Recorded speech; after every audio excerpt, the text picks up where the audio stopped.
Hey, my name's Jake Nicholson. Welcome to my YouTube channel. In this video, I want to talk about this week's property news. There's a lot that's happened this week. We've had a meeting with the Federal Reserve. We've had a meeting with the Bank of England. We've had thousands of mortgages that have been pulled from the market. We've had a big update on the EPC stuff. We've got the actual letter that you need now to give to your tenants. That's been released as well, and much, much more. Now, before we jump into this, if you're new around here and you haven't done already, do subscribe to my channel over there and hit that bell notification. Join over 50,000 subscribers who get all the latest property news, house price news, interest rate news, property investing tips, and much, much more. And help me get some views on this video. Your part in that is simple. All you need to do, smash like, tickle like, do something to that like button.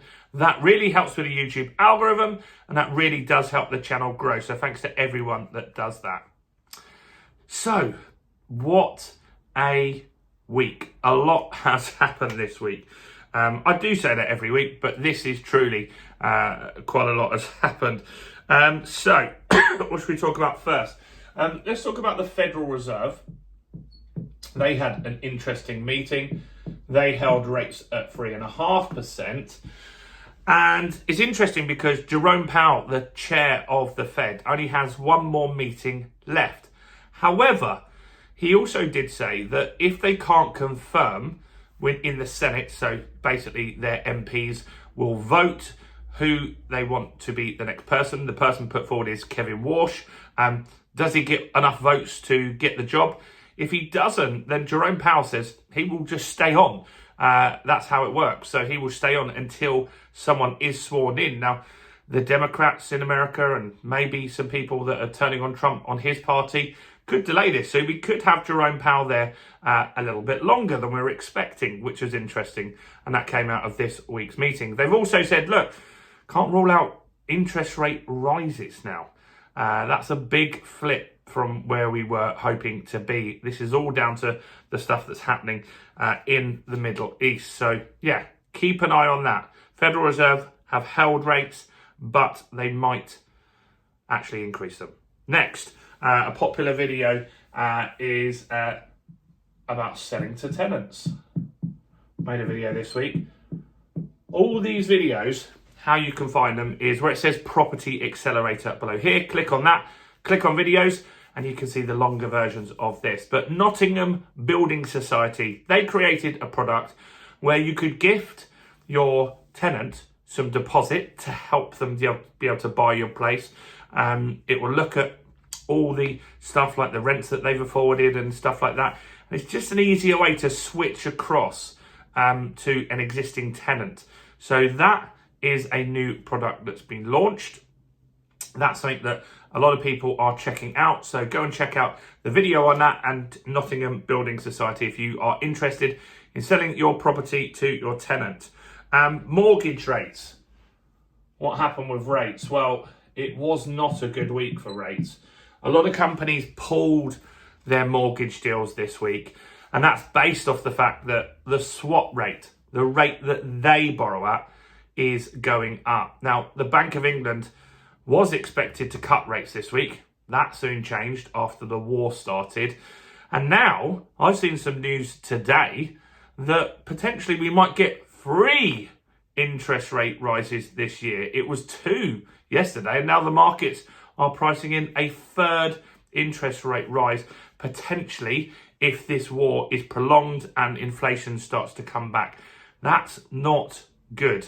So lenders have pulled rates. There aren't any sub 4% rates really now. You do get the odd crazy one where the fees are like 8% or something.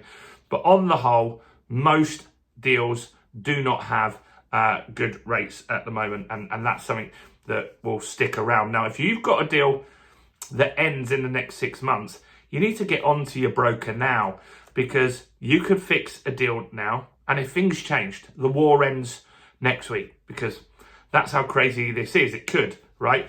Now, if it did just suddenly end and inflation started going back down, because you haven't started your new deal, you can swap onto a lower rate. But by fixing early, the earlier you can fix, the better. That gives you your worst case scenario. And in case they do increase 2 or 3 more times this year, you won't get a worse rate. So that's something you should do with your rate, is fix early. The Bank of England, this was obviously a big deal. They have held rates, unanimous vote there, 9 of them in the Monetary Policy Committee. All 9 said we need to hold rates and just see what happens, because this is so fast moving. Donald Trump has said multiple times in the last week that they've won the war, but there's still a battle going on. So clearly that's not quite true. But yeah, he's saying he's won the war. He's saying he's potentially going to leave Iran, but then he's asking for help as well. So I'm not sure what will happen there. Hopefully this all gets settled quickly and less people get hurt in this conflict. And if that does happen, maybe the Bank of England doesn't need to increase rates at the pace that we're now looking at. But the markets are saying 70 to 80% chance 2 to 3 rate increases now. This is crazy when you think about it. It was only a few days ago. It's literally days ago, not even months yet. Days ago, we were expecting rates to come down this month and again in the summer. So yeah, Bank of England meeting, there's just so much uncertainty.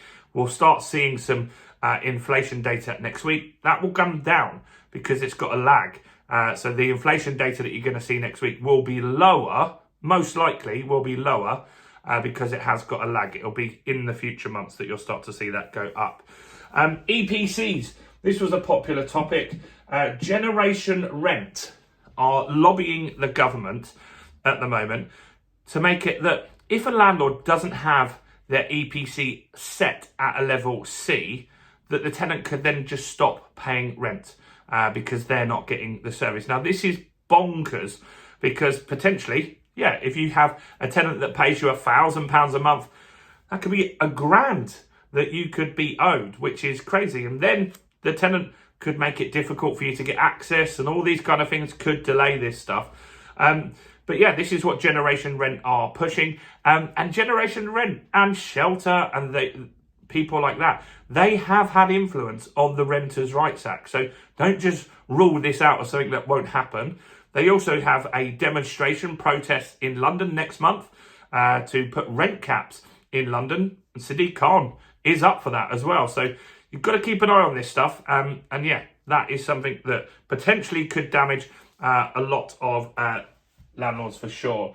Now, from the 1st of May, we've got details that if you refuse DSS tenants, then you could be fined £1,000. That is going to cause a lot of landlords to not be happy. So what's important here is that you don't say stuff in your marketing on your Rightmove listing like no DSS. People have that stuff in their adverts. Like, I've seen that stuff plenty of times. So don't do that stuff. Don't say no pets. If you discriminate in any way, you'll get fined £1,000. It's very important that you don't do that. Now, when you get some applicants and you've got 10 applicants that you're interested in, who knows what you decide in your head to actually pick the tenant that you want. No one can actually prove that here nor there. It's just important that you don't put stuff in text, emails, or on phone calls as well. Just make sure you really pick that tenant in a careful, thought out way. Otherwise, you could get a fine of £1,000 from next month. No, not next month, 1st of May. It's almost 1st of May, isn't it? What else have we got to talk about? The last thing is important. I'm going to make a longer video on this that you'll see tomorrow morning. The information sheet is out. I'll get you a copy of that as well. So the information sheet is basically the sheet that you've got to give to all tenants. Now, you might use a letting agent, estate agent to manage your property. It's your problem to make sure they give the tenant the information sheet that it's delivered. And you ideally want some proof, acknowledgement that the tenant's got that. With the information sheet, there's nothing stopping you writing a letter in ChatGPT to say, hey, here's your information sheet, sign here to confirm receipt. There's nothing stopping you doing that, and that would benefit you greatly. I probably wouldn't serve this on email. A lot of people are saying, yeah, they're going to send it on email. I would deliver it, recorded delivery, or meet the tenant face to face. It's not a big deal. It's a 4-page letter, but you must make sure that they've got it, because if you don't, you're going to get fined £7,000. £7,000. Crazy, right? So make sure you get the information sheet out. It's not a big deal, but it has to be done. Very important. We'll do a better video on that tomorrow. So look, it is a busy week. There's a lot more. Next week, we've got inflation data. Be interesting to see.